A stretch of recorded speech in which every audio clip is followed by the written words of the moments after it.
What's going on YouTube? Leisure here once again. This time at you again with some more Genshin Impact. And guys, I want to talk to you guys about a couple of the options that we have in the near future when it comes to, the banners. Whether the banners we have now, Navia and Ayaka, and the banners we have later on, Raiden and Yoimiya. Now, there's a couple things I want to get off my chest first, right? And that comes in terms of the meta. Periodically, sometimes I'll make videos talking about the meta. I've done it in Genshin and I've done it in Star Rail, where I talk about meta, what I think about it, and how much I think people should prioritize the meta. But lately, I've been hearing a lot of things that's kind of, I ain't gonna lie, it's been getting on my nerves. Where people have been saying certain things about certain DPSs, how they've fallen off, how they maybe we were good already, so on and so forth. They're not going to be good. It's frustrating. It's a frustrating thing to hear, mainly because me personally, I feel that in terms of meta, when it comes to limited 5-star DPSs, it doesn't matter. It doesn't matter at all. What do I mean by that? Now, because meta, like I said, is always important. It's important from my perspective. It's important to understand the meta, to understand what decisions that you're making. Doesn't mean it should govern the decisions that you make, but it should help you understand the decision that you're making, how good of a decision it is, and what you got to do after making said decision. But here's the thing: when it comes to Genshin, the ceiling of how much a C0 limited 5-star DPS can perform is much higher than the content asks for. Meaning that, let's say we talk about Cyno and Alhaitham, right? A lot of people agree that Alhaitham is stronger than Cyno, and they're on similar team comps, right? But here's the thing: Cyno's ceiling is right here.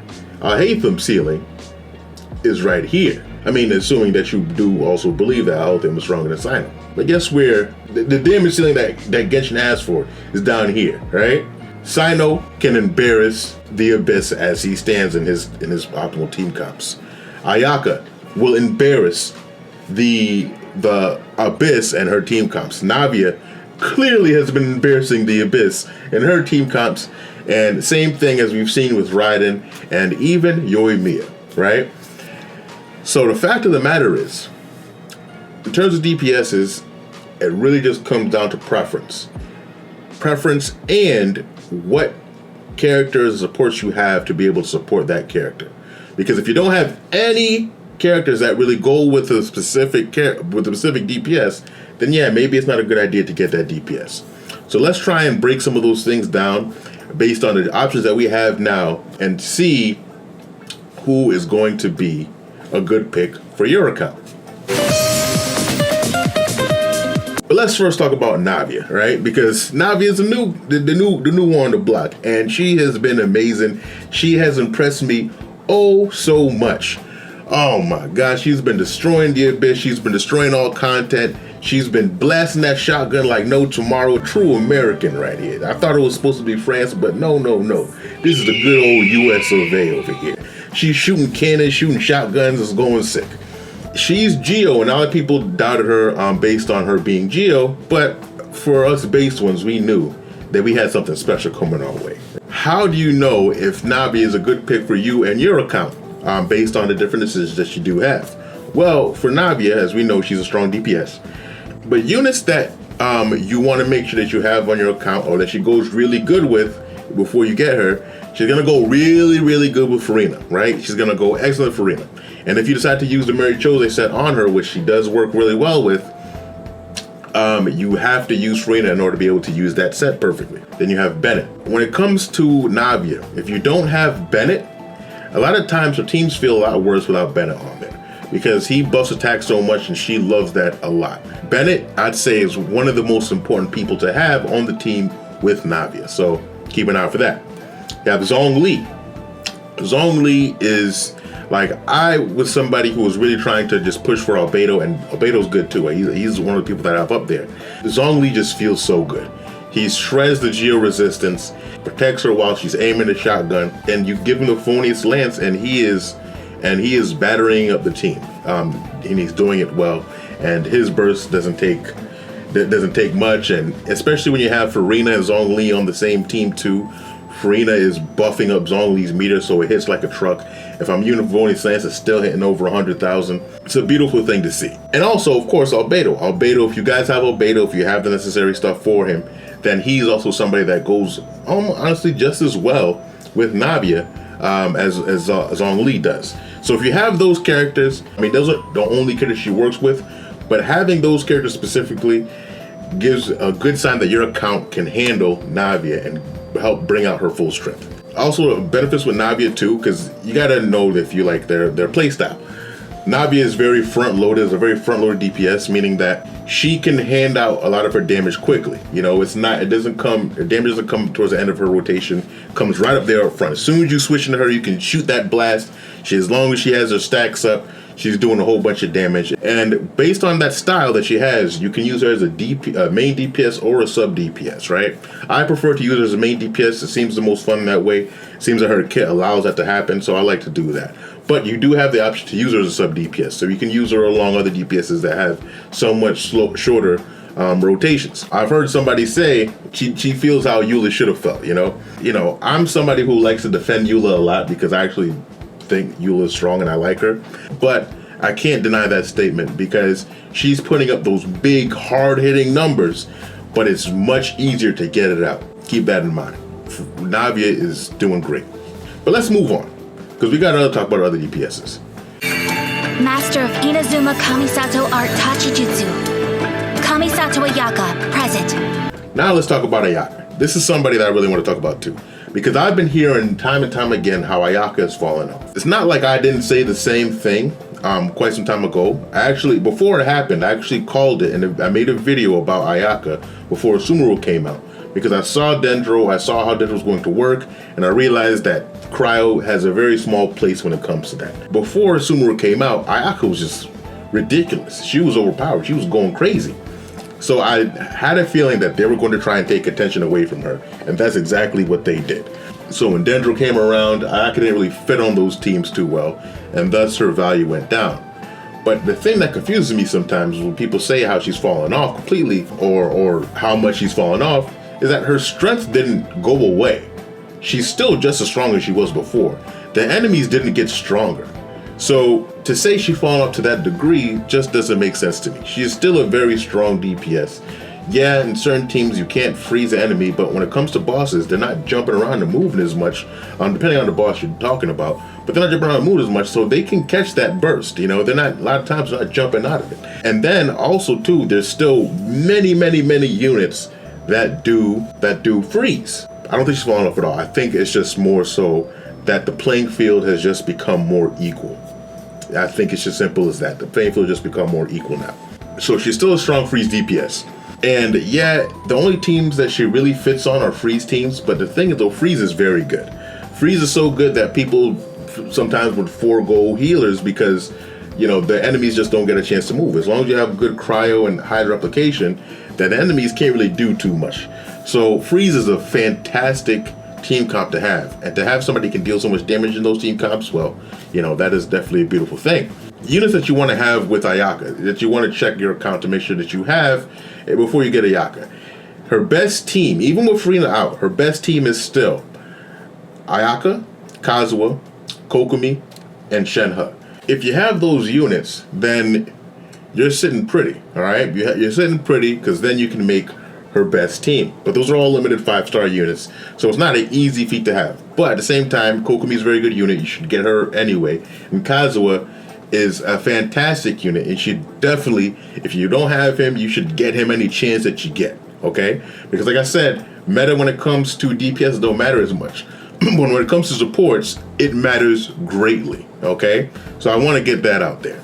Now, Shenhe is more of a niche option, so I can understand if people don't have Shenhe, but if you do have Shenhe, then I don't know why you don't have Ayaka yet.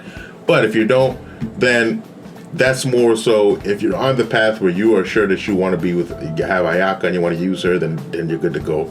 Or if when Shizna comes and you want to have a ball, then, you know, then you can get Shenhe there too. But other units, besides those, like, it's not really if you have those units or bust. Other units that she does go well with, she does go well with Furina. I did test out Furina team, and she does work good in it. It's just kind of more of a lateral or slightly less option than that main option that I talked about. So Furina is another good one. Xingqiu, Yelan, their hydro application works really well. Ayaka does do a good amount of normal attack, so that can definitely work well. Someone like Jean. Jean works well. She could be the VV user if you don't have Kazuo up there, especially in those Farina teams. She's going to work well too. Rosaria is a good option if you don't have Kaganyu or a Shenhe to be the second cryo that's not a healer. Or for healers, you can use Charlotte. I mean, Diona has kind of fallen off because, you know, she just kind of just been outdone. But, you know, she still is an option. And then you have Venti. She actually works very well with Venti. So in situations where enemies can be picked up by Venti, Ayaka is usually a pretty good person to put with him right there. So that's something right there. So if you have those units, then you might have a chance to be able to make a good Ayaka team. Well, who do we have here? Welcome. So now we swap on over to Yoimiya. Yoimiya is probably the DPS out of all these that gets the most flack. And I can understand why, right?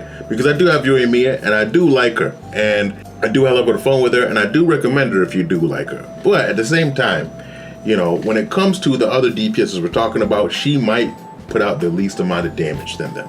That comes with a trade-off. Because there are situations with Yoimiya that makes her kind of the best option to have. Now, those situations are niche, but they still exist. It saves you a lot of pain when you do have that option there for you. Typically, she's somebody that likes to work solely in single target situations. So bosses, which you do have a lot of, scattered enemies or just big enemies where there's not a lot of them. Bosses where she's like a shining light, or bosses like, you know, Thunder Manifestation or the Ruined Serpent or Weenut, things like that, where even if the enemy is flying around, she's good to go because she uses her bow. You know, she's a mid-range shooter. When I didn't have Yoimiya, because I had to skip her when she first came, when I didn't have her, I had a lot of situations where it was very annoying, and then I have a lot of situations now that I do have her where I'm like, thank God I have Yoimiya, because now I can stand right here and I can just start shooting enemies here and there. It's a great thing. It's a great thing right there. So she does have uses. I do think she's powerful because she has gotten quite a few indirect buffs since she came out, and so she can hold her own in terms of that. It's another situation where her ceiling is up here and how strong you need to be in this game is down here. So don't you worry there.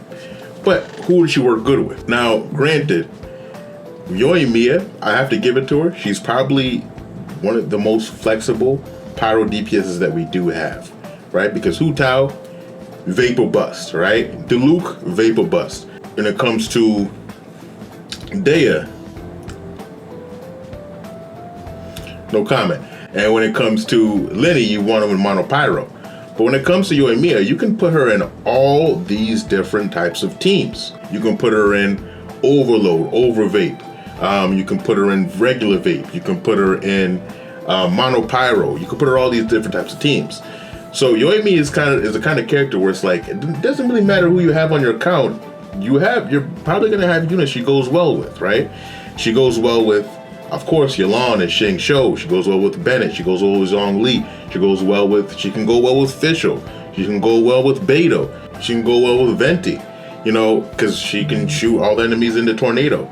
She can go with all these units and she can fit in all these team comps. Now, people might raise their eyebrow and say, did you say Overload? Well, we're getting a character, Chevroux, who's on her banner that incentivizes Overload team comps. So now, that actually might be something that Yoimiya is going to excel at.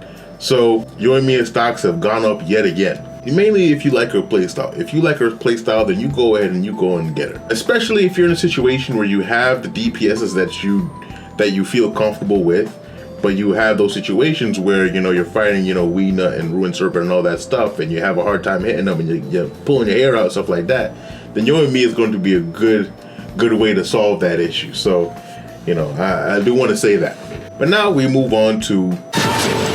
Only through eternity are you closest to the heavenly principles. Raiden. And Raiden, well, I gotta say, out of all the units that we've talked about, Raiden really might be the best one. She really might be the best one, hands down. Now, this sounds like it contradicts what I've been saying, like, oh, this is like, you know, he said meta shouldn't matter. How can it be a best one if meta doesn't matter? Well, that is because, like I said a little while ago, when it comes to supports, meta does matter greatly. Raiden can be both a DPS and a support. Well, if she can do that, then, you know, I usually say if you don't have Raiden, then maybe you should just go ahead and pick her. Navia is great, Ayaka is great, Yoimiya is great, but Raiden is fantastic. Now, I'm hearing people even saying that Raiden is falling off. That is crazy. That is crazy talk. I just can't see how people can say that. She still is just as hard. She actually has a whole other role that she can do when it comes to Hyper Bloom. And she still has all the advantages she has. She still batteries a team while she's attacking. She still does very nice damage. She still buffs the allies' bursts with her E. And she does the constant electro application that can help out different team comps. She is fantastic. She's a fantastic unit, and I still rank her up real high. But as I say, she can work as a DPS and she works as support. So when it comes to naming off specific units that she does go with, I'm gonna be naming everybody. So it's more so what team comps that she works good at, because she works well with the Hyper Bloom team comps when you just give her EM and just make her an E-bot. She works good as a main DPS, the hyper carry. She works good as a DPS, like let's say somebody with Eula or somebody that you just want a battery but doesn't take up much field time, like Ayato or something like that, where she can just batter up the team and then the main DPS comes back on. She can do that. Be double Electro, which is my favorite. I like having her and Yai together. You can have the Rational, that people call it, with Ben and Xingqiu and Oriolon and Zhang Ling. You can have her in an Electro Card team comp with maybe double Hydro or something or rather, You can put her in a Dendro team where she's more of an Aggravate DPS, or maybe even Quick Bloom, things like that. There's so many possibilities with Raiden that I just can't fathom people saying that she's falling off. It's just, she's fantastic. She's an Archon, and rightfully so. Another thing I want to point out too is that she gets very strong at low constellations more than anybody else, really. Like, the other characters have good early constellations, but Raiden C2 feels like a C6, okay? So, not saying that I recommend her constellations over these other units, because I don't, right? I don't recommend that. But if you're double down on Raiden, and you're like, I want to get more constellations, then you're not losing there, okay? So I will say that, when it comes to all these different options that we do have, kind of stand by. You kind of pick who you want. Yeah, I think Raiden is kind of the most valuable pick there, but when it comes to DPS, if you're just looking for a straight up DPS, the meta doesn't matter. It's more so, do you have the right supports to make that unit work, and do you like that unit and their play style, right? Because if you have the supports to make them work and you like that unit, then what are you waiting around for? Go ahead and pull for them. Because if you skip them and you love them and you have the supports to be able to make them work, you might regret it, okay?